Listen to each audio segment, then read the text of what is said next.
요한복음 2장 13절에서 25절까지 말씀 저 한 절 여러분 한 절 교독합니다. 유대인의 유월절이 가까운지라 예수께서 예루살렘으로 올라가셨더니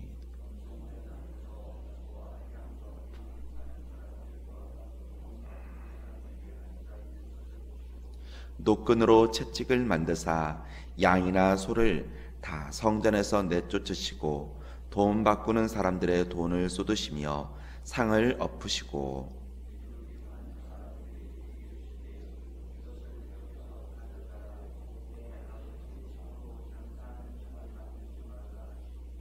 제자들이 성경 말씀에 주의 전을 사모하는 열심이 나를 삼키리라 하는 것을 기억하더라.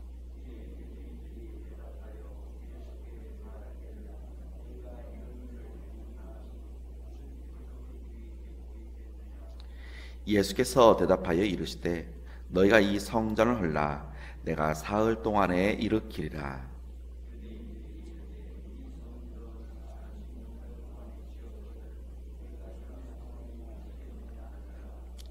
그러나 예수는 성전된 자기 육체를 가리켜 말씀하신 것이라.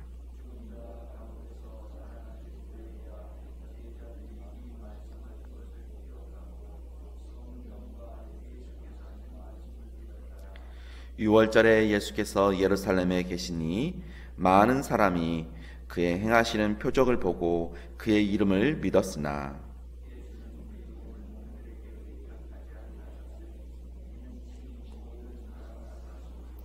25절입니다. 또 사람에 대하여 누구의 증언도 받으실 필요가 없었으니 이는 그가 친히 사람의 속에 있는 것을 아셨음이니라. 아멘. 드디어 예수 그리스도께서 공생의 사역을 시작을 하며 지난 요한복음 2장을 들어오면서 예수 그리스도께서 가나에서 혼인잔치 가운데 있을 때 물로 포도주를 변화시키는 첫 번째 표적을 보여주었습니다. 그것을 통하여서 예수 그리스도께서는 정결 예식의 주인이셨음을, 정결케 하는 분이심을, 그분의 영광을 드러내고 있었던 것입니다. 또한 오늘 본문에 이어서는 성전에 관련된 모습을 통해서 예수 그리스도의 이 신성을, 그분의 이 표적을 잘 드러내고 있습니다. 먼저 이제 유월절이 시작되었다라고 이제 오늘 13절에 시작을 하고 있는데요. 유대인들은 유월절이 되면은 그 유월절을 드리기 위하여서, 제사를 드리기 위하여서 예루살렘으로 모입니다. 가까운 사람들은 쉽게 올 수 있었겠지만 당시에는 교통이 많이 불편했지 않습니까? 그런 가운데 저 멀리 갈릴리 지역부터 또는 더 멀리 이제 있었던 사람들까지도 6월절이면 다 이제 예루살렘으로 와서 예배를, 제사를 드려야 했습니다. 근데 중요한 것은 그 제사를 드릴 때 소나 양이나 이 비둘기에 각을 떠서 제사를 드려야 합니다. 그런데 레위기서 4장 3절의 말씀에 보면 흠 없는 이라고 분명히 말씀하고 있습니다.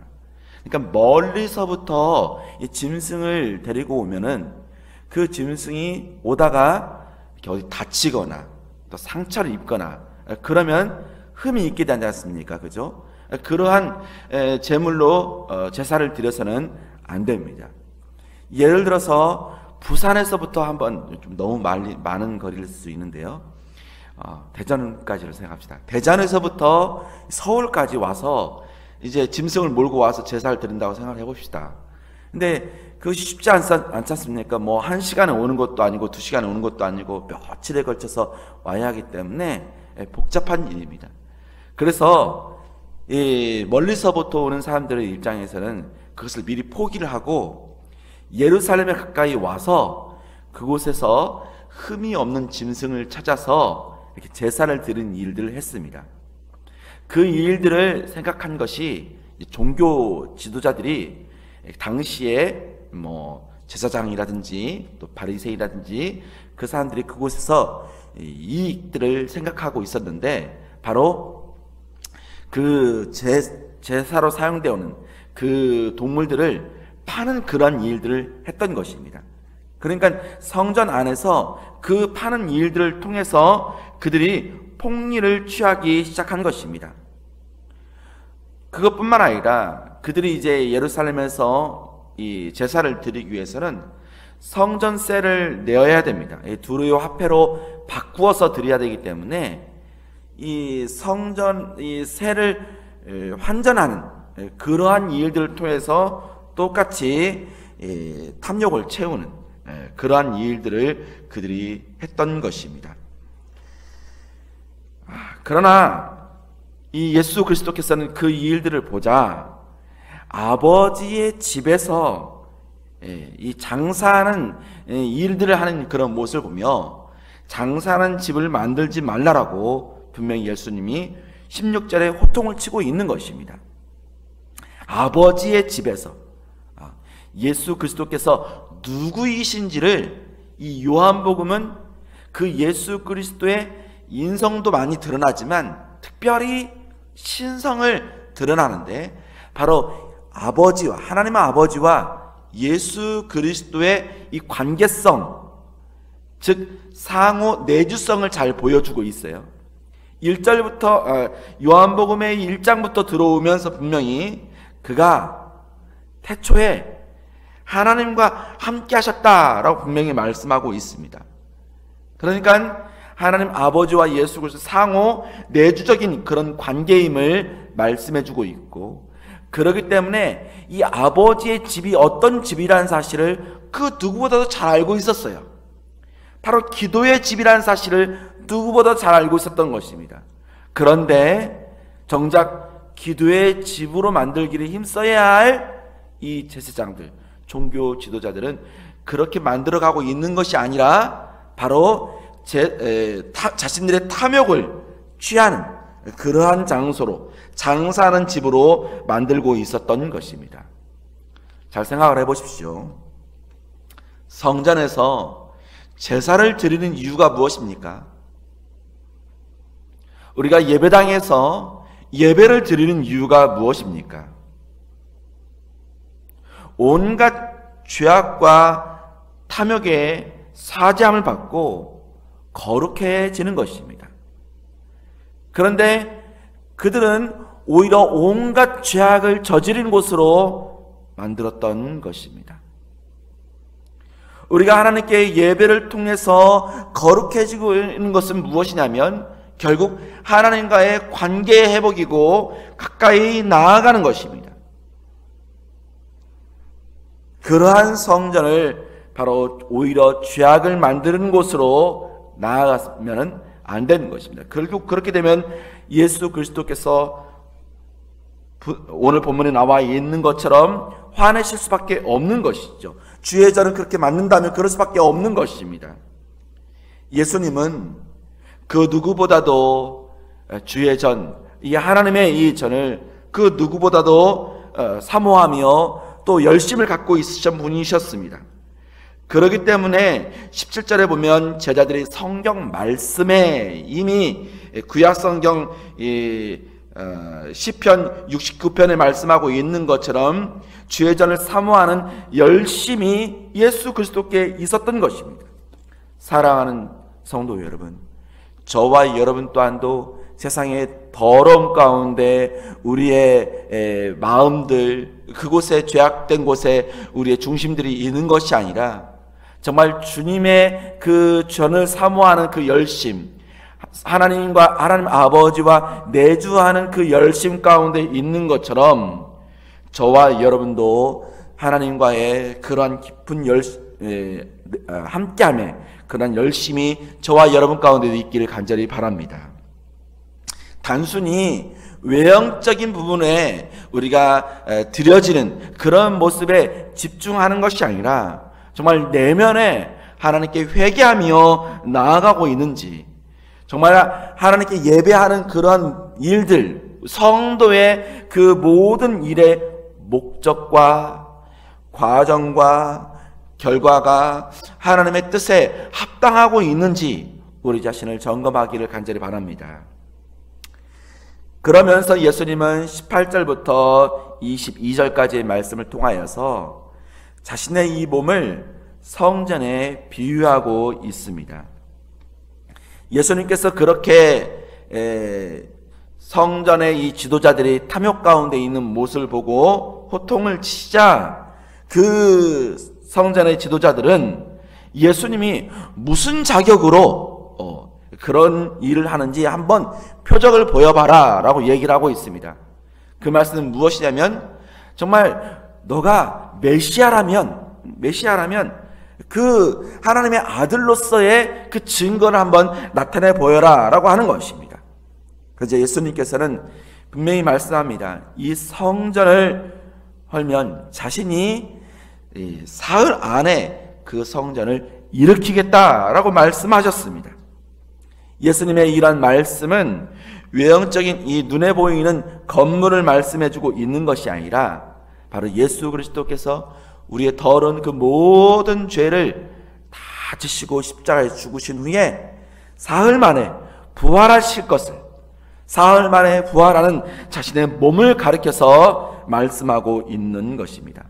그런데 사람들은 예수님이 분명히 그렇게 메시아로서 하나님의 아들로서 분명히 그 표적을 그 말씀해 주었음에도 불구하고 그 뜻을 알아듣지 못했습니다. 심지어 예수님의 제자들조차도 그 말을 무슨 뜻인지를 몰랐어요. 그리고 예수 그리스도께서 진짜로 부활하신 후에야 그들이 예수님이 하신 그 말씀을 알게 되었던 것입니다. 그래서 22절에 이후에 요한이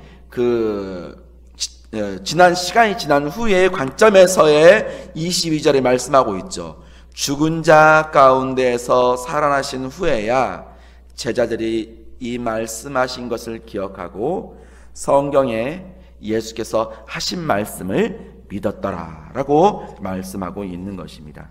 다시 말씀드리면 구약에서 예표하고 있는 성전과 제사, 그것은 바로 하나님의 아들 되신 예수 그리스도, 즉 메시아이신 예수 그리스도를 통해서 온전한 제사를 예표하고 있는 것을 분명히 말씀하고 있고, 결국 그것은 그리스도께서 십자가의 구속의 역사를 통해서 성취되고 있음을 말씀하고 있는 것입니다.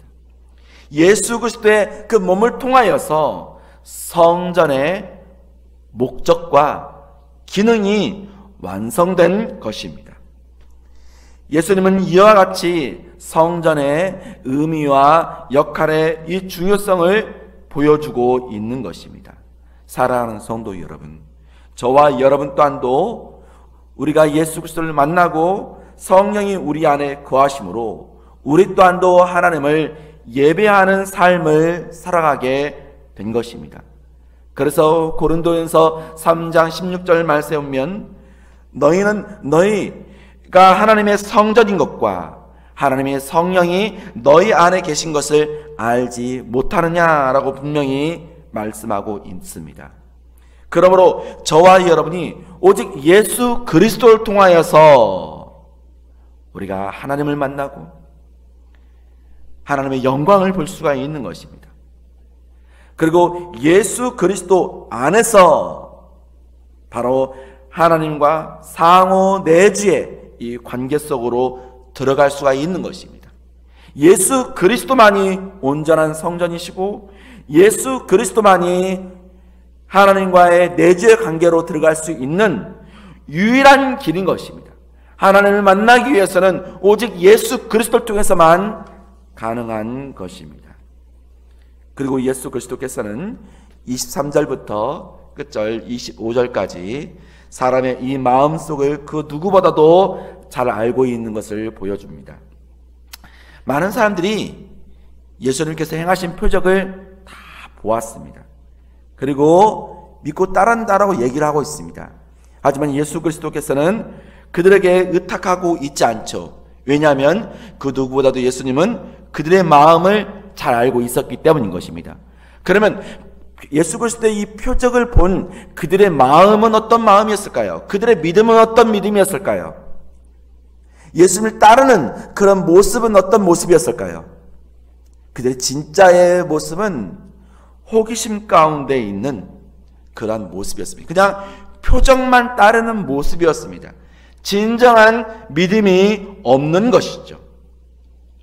그렇기 때문에 표적을 보고 진짜 온전한 그 믿음에 대해서 우리가 확신을 가질 수가 없는 것입니다. 그렇다면 우리가 표적만 믿고 따르는 그러한 믿음에서 어떠한 믿음으로 가야 되냐라는 것입니다. 그러기 위해서는 그게 진정한 온전한 믿음이기 때문인 것이죠. 그것은 바로 하나님 아버지의 특별한 섭리에 있는 것입니다. 하나님 아버지의 그 특별한 그 섭리는 예수 그리스도의 이 말씀, 성경, 이 특별 계신 이 말씀을 통해서 우리에게 주시고 있는 것이죠. 그래서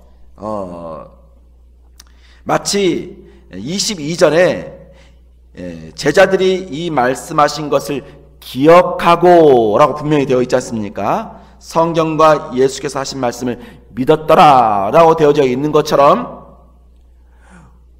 하나님의 이 특별 계시의 이 말씀이 예수 그리스도를 가리키고 있구나 라고 하는 사실을 우리 또한도 기억이 나고 생각이 나고 믿어지게 되는 것이죠.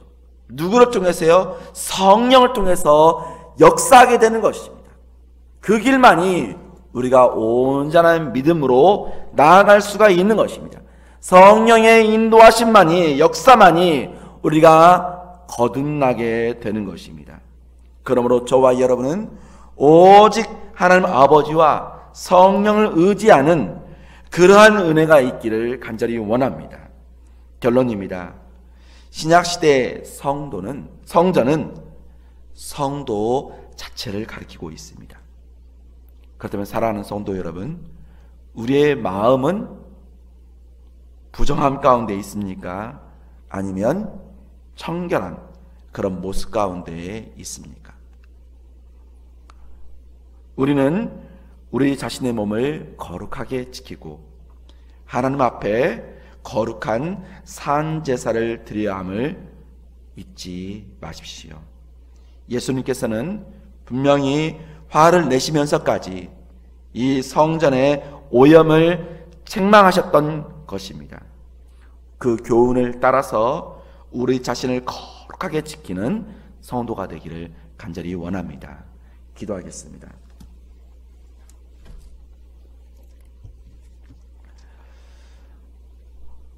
우리 안에